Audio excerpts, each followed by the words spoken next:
A minute in. A minute of talking without the microphones recording. And we were funny. God bless the funny. Let's wrap this shit up. My God.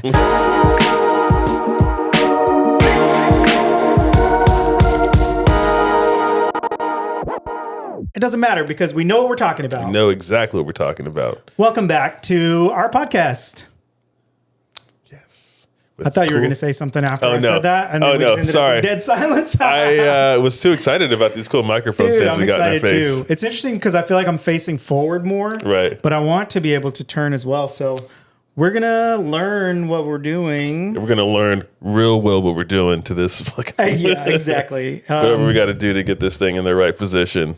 So these microphones were made specifically for podcasting. So hopefully it'll do a better job of getting us there, you know? And my hands are free so I can be more animated with this. He's going to throw up gang signs, I think. I don't know any. I don't either. I only know how to do and I have to manipulate myself. I could never do it. I know what I'm supposed to do. I can't fucking do it. No. My fingers will never cooperate. These sausages. Dude, I have little baby hands. They're so small, but they're meaty. So they look like they don't look like skinny, frail hands, but they have no power. I could never fucking palm a basketball. That's for goddamn sure. They're tatted up though, so that's cool. You got that going for them. I had to make them look cooler. That's what I did to my whole body. I was like, well, if I don't look good, I'm going to make it look good. I'm going to pretend. And on that note, I got some lovely scars and a new scratch I got. Still trying to skateboard like a damn kid. Hell yeah. I was at 4 down and I thought I got it on camera, but my camera missed the fall of what I did. You went out of frame? Yeah. And I was a little bummed about it. I don't know if you saw my story yesterday, but I was like, I picked myself up off the ground. I did see that. And I was waiting for the crash and then it didn't happen. So I was like, oh, I don't know. Did he actually fall? I don't know. I did. It was a pretty good fall, especially for my age and how I do things. Because I don't put myself out there to get hurt anymore on a skateboard. Right. It's pure fun. I'm maintaining tricks. I'm not trying to get any new ones.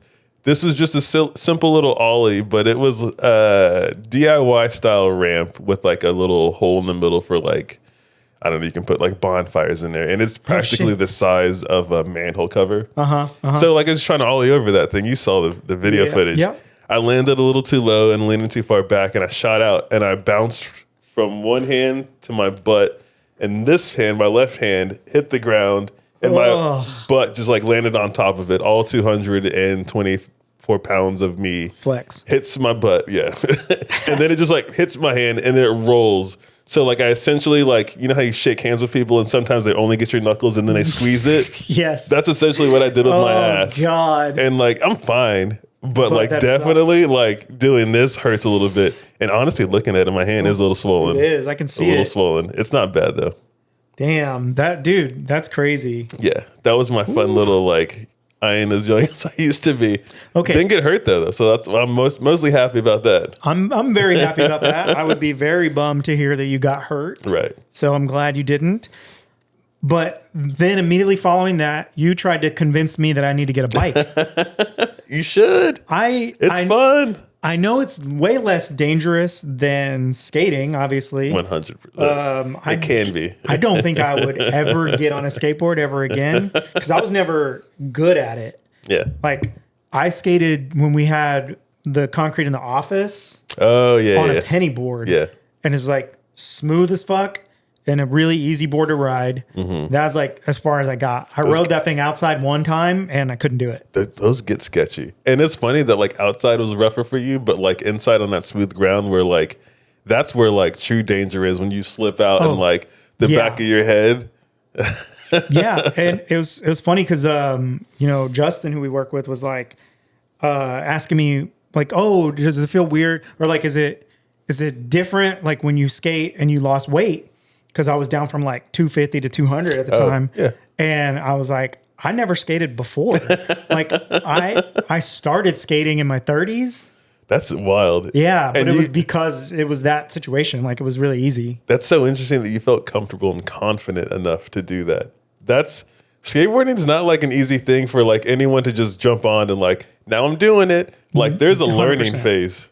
And It's funny that you say that because I think my problem as a kid when I would first like try was the confidence. Like I wouldn't, I didn't, I guess I was not confident at all until I was in my 30s.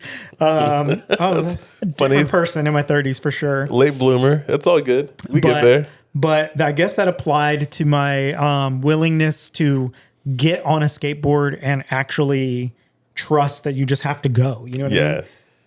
That's for sure a thing. Like the moment you start like getting scared and second guessing yourself, that's when trouble is all around. 100%. For sure. And you know, so like I was never confident enough to like hop on a board and do it. Like I was always scared the second I put a foot on it. And so, you know, it changed when I got on that penny board, and I think I was drunk the first time I did it too. Wild. That's so wild. After hours at work. God bless. Yeah. Kudos to you, my man. I did it. But I will not do that again. Kudos because to now you. I'm in my 40s. And even though I'm the lightest I've ever been, I am the weakest I've ever been. My balance would be shit, I guarantee. Yeah, that for sure needs to be on point. I'm gonna have to bust one out, man. I have a couple, maybe one day. See if you ever like truly want to, no pressure, but for sure a bike, maybe a bike. A bike would be fun. I'm interested in a bike. I definitely have looked into them as recently as like 2 years ago. Right. And I actually bought one as recently as 3 or 4 years ago. But because I was really interested in getting out there and doing it. And I did a bunch of research and I found a brand that I liked and they had like a good looking bike and, you know, it was like reasonably priced. And I pulled the trigger and I actually bought two because I bought one for Dana as well. Oh, gotcha. And, Makes sense. It was a disaster. Both bikes came with mistakes. Oh. Like, we're gonna put the brand on blast real quick. man, honestly, if I remembered the name, I would because I was pissed. Okay. Because they were trying not to give me my money back and like all these problems and things like that. No. The whole thing of that was a disaster. I'd have to like sit down and think about that situation and like write it down so I could tell you the full story. But the short version is the stem on the frame where you put the seat in was bent almost closed. So we couldn't put the seat in. So she could not ride that one. Nope. And then, I'm sorry. That's what happened to mine. And then hers, they sent us the wrong size because I bought her a smaller one and they sent a huge one. And so she couldn't ride that. I couldn't ride mine. So I imagine he just got sent back. Just got sent back. And you're like, no, thank you. Yeah. And they were like wanting to replace them. And I was like, well, I don't want to deal with this. Like, Right. It's not worth it. And so that discouraged me from getting a bike at all forever, basically. Fair enough. I think I'd be pretty upset about that too. I figured it wasn't meant to happen. It was like the world telling me don't get a bike because you'll crash and die. And end up with your seat post all clamped up together too much. Yeah, exactly. But dude, imagine if I tried to ride it like that. Disaster. Ain't no Diddy around here. Nope. There ain't no Diddy. No thanks.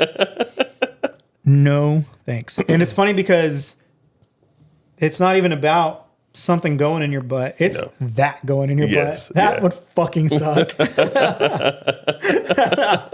Like sharp, clamped into a point, almost like, ugh.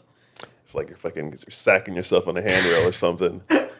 Thank God, out of all the years of skating and handrails I've done, I never sacked on a rail. Dude. Thank God. What's the worst crash? What was your worst thing ever? Worst, it wasn't even really that bad, but like me hurting my knee, because it was a small thing, but like that small thing in a joint that's so major becomes a big thing.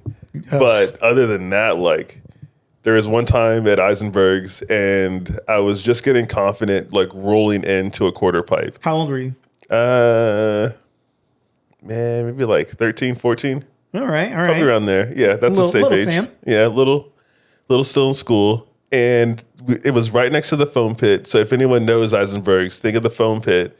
The ramp that goes into the foam pit had a little ledge on the other side. And I was going to roll into the quarter pipe just to go. And I clipped and pretty much decided to just fall from like, it was probably like 6 feet tall to the ground on my side. Holy shit. That hurt me. I was so embarrassed because like people saw, and like that was around the age where like my pride means the world to me, and like man. I got up and like like limped off to the side and like died. God. I think there's like someone who came and checked on me, but I was like, I'll be fine, and luckily I was.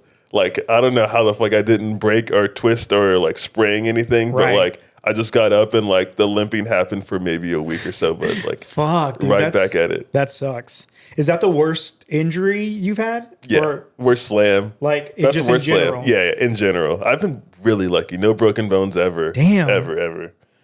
Knock on fucking wood, dude. That's For sure. crazy. Holy shit. One time I got super close. I fell on a ledge and like somehow I managed to like as I'm falling, like I leaned up against the ledge and like I'm teeter-tottering on my forearm. So like all my weight was on my forearm at one point and I could feel the pressure like building up and luckily was able to shift to get off, but that probably was the closest I ever came to like breaking anything. Damn. That's crazy. Yeah. I've broken quite a few, not quite a few. When I was real little, I broke each arm Jeez. at different points. It's like your forearm area. My forearm, and then I think maybe like closer to my wrist on one of them. I don't have a very good memory on mostly how it happened, but I do remember one. I was playing. I was crying because I wanted to play football with my older brother, and No, you got your wish. yeah, parents forced him to let me play with him and his friends, and then he tackled me immediately, and I landed on a water hose. Shit. Like I landed on myself, and my wrist was between my body and the water hose. Yeah. Broke immediately. Jeez. The other one, I was with some shitty little. Oh my god, karma for calling that dude shitty immediately. Some shitty little what? He's been haunting Holy you for shit. so long. Check on this dude. Some shitty little kid. And I stood up in a wagon and he pulled it out my from God. underneath me. And I fell back and broke my arm. Dude, I'd be pissed. Yeah. I'd be so pissed. I was And I was real little for both of those things. Okay. Because like my mom was still around at the time. That means I was real little. Have you told that story here? I haven't, no. I could. I mean, if you want to tell a little bit about it. I mean, essentially, I'll save it for another day. Okay. I'll wait till Another it's like day. a good, Okay. ready to go kind of thing. I feel like because that's a big one. Yeah, It save is it a for big another day. All right. Yeah. Yeah, I'll save that. But essentially, I don't have a mom because she left when I was like 9 years old. But I'll tell the whole story one of these days. But injuries. So another one I had when I was real small too. I was in the second grade. And my parents were still together. They went out of town because I'm from a very, very small town called Yorktown, Texas. Tiny town. And so That sounds like a town I wanted to be like New York so bad. it was like a New York town. Not quite. But my parents went out of town, like next town over to a dance, like there was like a party, whatever. And so they went with two friends of theirs that we were friends with those kids as well. And so it was all just us kids. And my brother is 5 years older than me. So him and the older kids were watching us younger kids. And we were fucking around on these bunk beds. And I think to this day, he still doesn't believe me. Everybody already thought that good. I jumped on the bed. Yeah. But I was on the top bunk and I just stood up. And I mean, that's how small it was. Like I was able to like stand up on the top bunk. Yeah, that's rare. And, but everybody was like, oh, he jumped. And I was like, I didn't fucking jump. I stood up and the ceiling fan, the metal ceiling fan sliced my fucking head open. That was the question I was going to say, because every single bunk bed I had was near a ceiling fan. Yeah. And it was like, all right, how do I get in and out of bed? Like Dude. army rolling. Yeah, and it wasn't our house. We were at the house of the other kids. Yeah. And so like didn't even cross my mind that was a stupid thing to do. and literally it just fucking hit me in the head, and I like, jerked, like it like bounced off me. Yeah. And it hurt. It felt like I just got like punched. For sure. So I just sat down like on the ledge, and I don't remember why or what happened, but my brother came in the room from the other room, and he looked up at me and he was like, You're bleeding. And I was like, what? And I knew immediately to check my head. Yeah. And I pulled my hand down, and it was just covered in blood. Jesus Christ. Like, covered in blood. And then I just start crying, like wailing. For sure. Like had you not known you were bleeding, it would have been like, ow. Yeah. Like literally, like I could have just died from blood loss and not known, like it was crazy. And so they called 911. Yeah. The stupid thing is that the ambulance came from the small town that our parents were at. So like they had to drive all the way to us. And so like, obviously there's no cell phones or anything. I don't know how, but they like called the like venue that they were at and like told them that there was an emergency. And so they drove back in, blah, blah, blah, whatever. But the kids knew what to do. Like they made sure that my head was elevated. They laid me down on the porch. So when the ambulance came and everything, like they could just grab me, whatever. It was terrifying. Yeah. That's I got terrifying. lucky. I think I had to get 16 stitches, and I still have a pretty huge scar on the side of my head. That's interesting. I've never noticed it. So on those stories, I do have one where like I got like a scar on my forehead. Funny enough, sister pushed me. Oh no. But like I don't even remember the story. I'm told the story. Were you that little, or was it that traumatizing? Y'all be the judge. Y'all be the judge. Tell me if I got to sue my sister. No, all right. No, I was too young. I could have been like 4 years old and being babysat. Damn. And like a hinge on a door. Just I got pushed and my head hit it. Bonk, and like they say it was bleeding pretty bad. I have no memory of it at all. Like maybe I could have had memories at that young age, but I got blanked out. It's like a little refresh. I was young, so it wasn't that bad of a reset. You had a factory reset. Holy shit.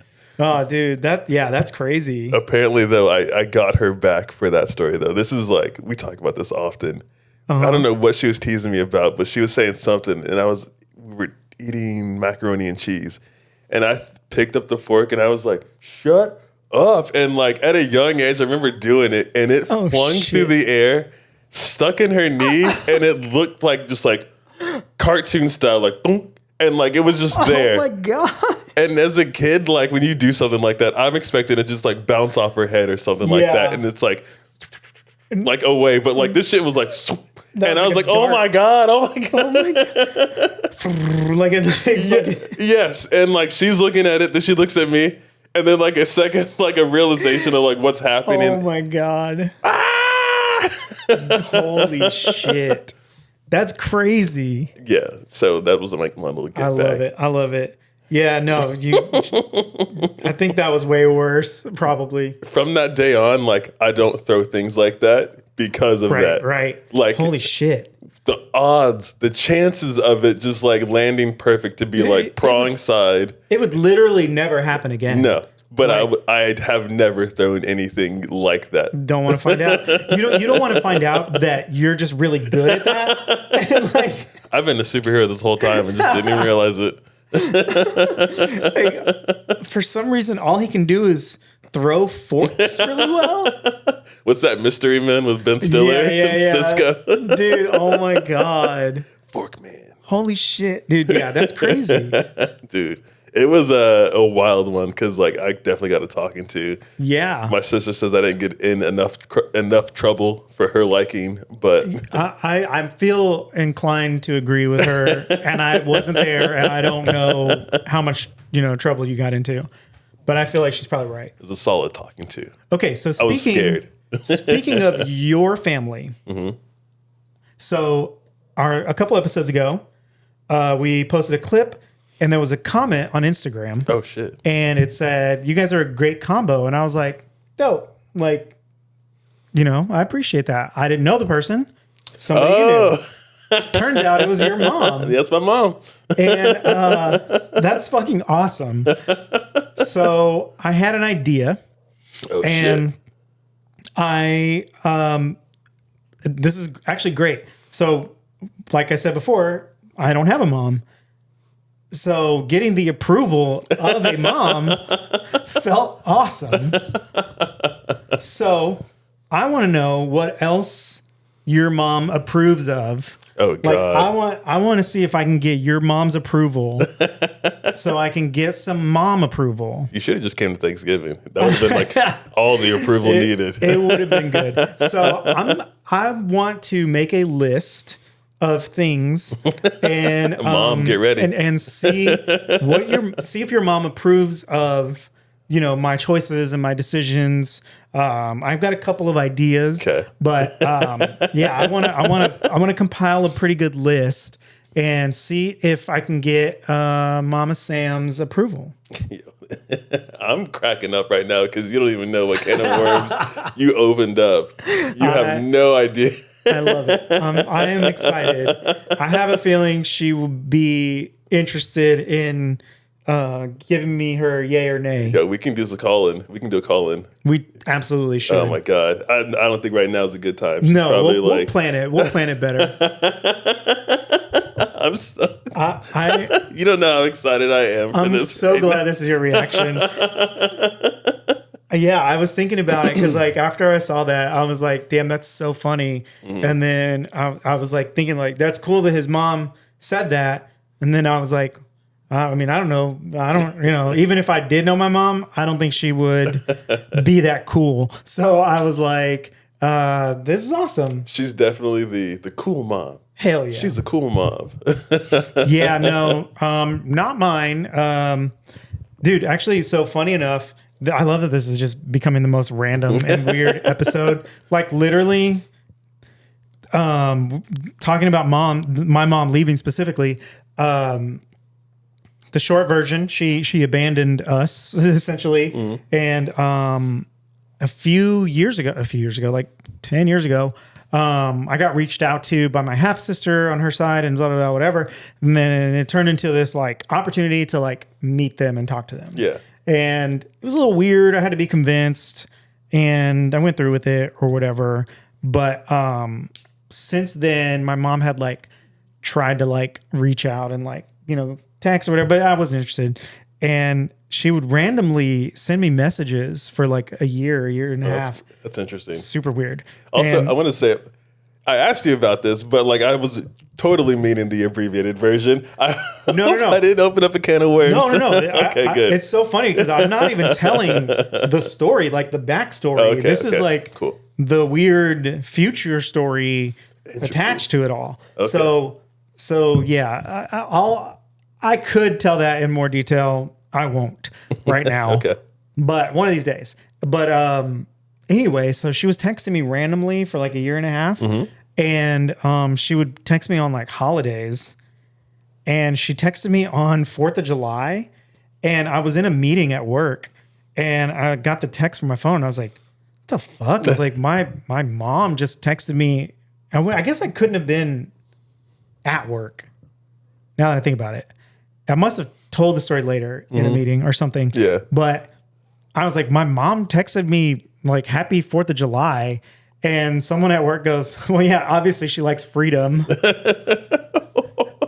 Yo, that bless. was the funniest fucking mom joke anybody could have said to me.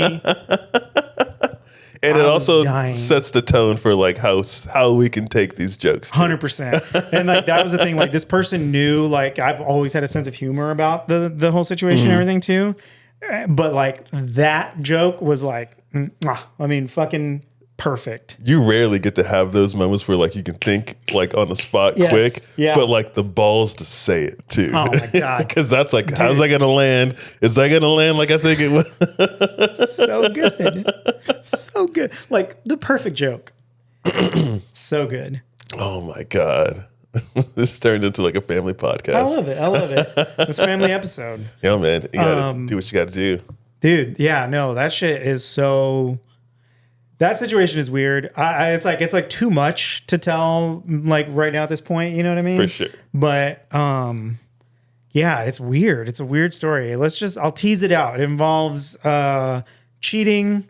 It involves God. religion. Oh shit. It involves. I think I got a little bit of the story too in the past, right? Yeah, a little bit. Yeah. Okay. I don't think you know the whole thing. I mean, like I said, I have a horrible memory. Like I barely know the whole thing. Like I wish I had like a better timeline of how it all went. Yeah. But I don't. I just have the basic story. Shit. I mean, you were a kid and you had other shit you were worried about, and you're not even. I don't know. At what point in time did you understand what separation was? Like, Right. I think I was maybe like 16 when I was like, oh, okay, so that's what separation is. When like I'm in the picture and like my parents. Yeah. Type of thing. Exactly. Yeah, it's wild. Yeah, it was definitely weird. Like, and then especially because like between then and growing up and getting old enough to like understand everything, also a bunch of other traumatic shit happened. You know what I mean? So it's like there's just always been situations and things just kind of overlapping and piling up. Mm-hmm. But I think that's why I ended up developing such a sense of humor about it. You know what I mean? Yeah. Sure, it can be like a serious or like deep conversation to have or talk about it, like my story at Talking Dirty. Yeah. But it's way better to have a sense of humor about it and be able to like process it too in a healthy way And help other people out, because no way sure. this story you're dealing with, you're like the only person who's walked that life. Right, Or who 100%. is currently walking it. And there Yeah. could be someone who's like, fuck, man, that's some wild shit. Yeah, but it's real Yeah. and it's funny, and you know I'm cool with like who I became as a person. So I don't think I would change most of that shit that happened, you know? Yeah. And to help out, we got a little teaser story, but I had one myself for Oh, family shit. things.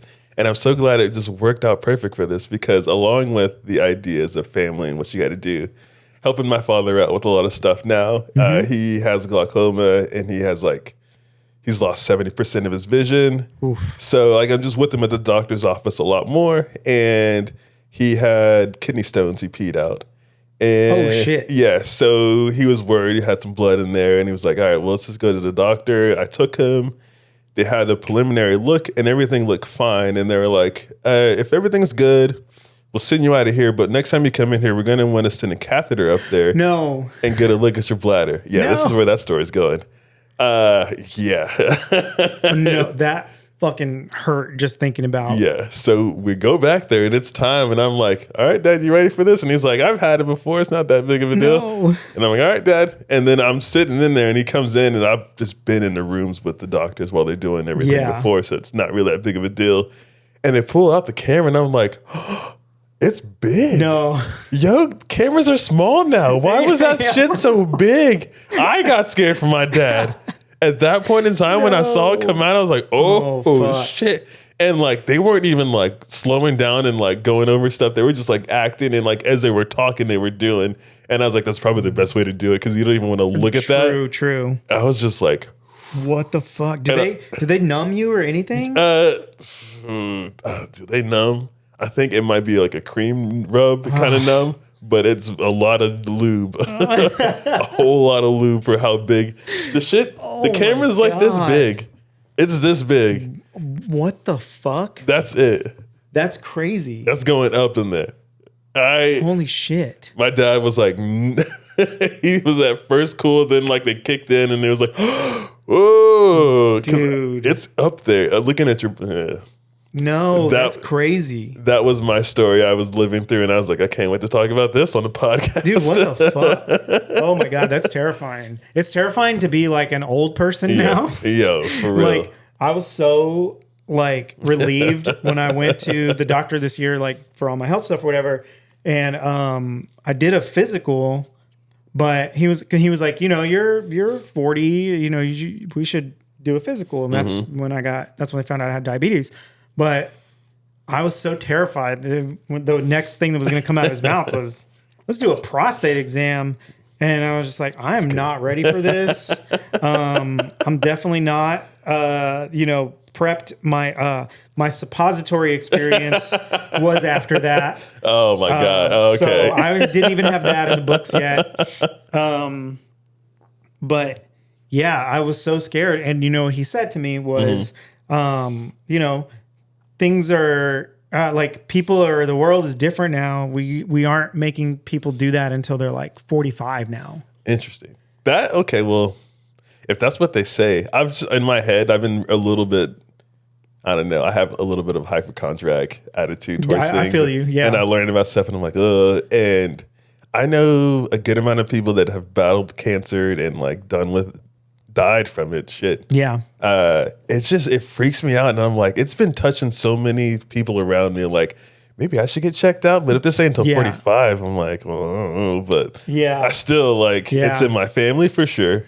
Friends, close friends, and like their parents dealing with that shit too. I think that's different. If it's in your family or, you have a reason to have be at high risk or something. Right. They would tell you to do it earlier. Bet. Yeah. Like, I think, cause like in my case, it would just be like there was no reason to have to do it. So they would tell me to wait. For sure.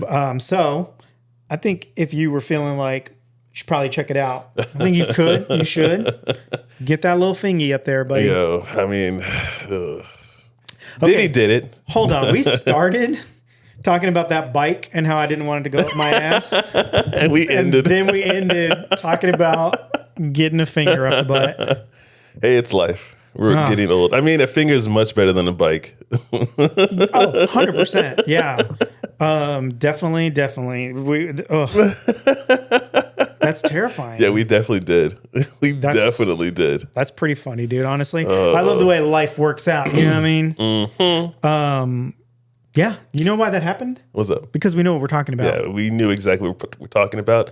We planned this. It was not an accident, actually. Super intentional. This is probably our most intentional episode we've ever made, honestly. Guys, we kind of know what we're talking about. Yeah. And we're proving it more and more every week. So if you're not already following us, please do. If you would be so kind, give us a share and a like. A share at the minimum, please. It's the easiest thing in the world. It's so easy. It costs nothing. And it makes us feel special. Right. Don't you want us to feel special? Don't be like that. You're right. We'll see you next week. Peace. Peace.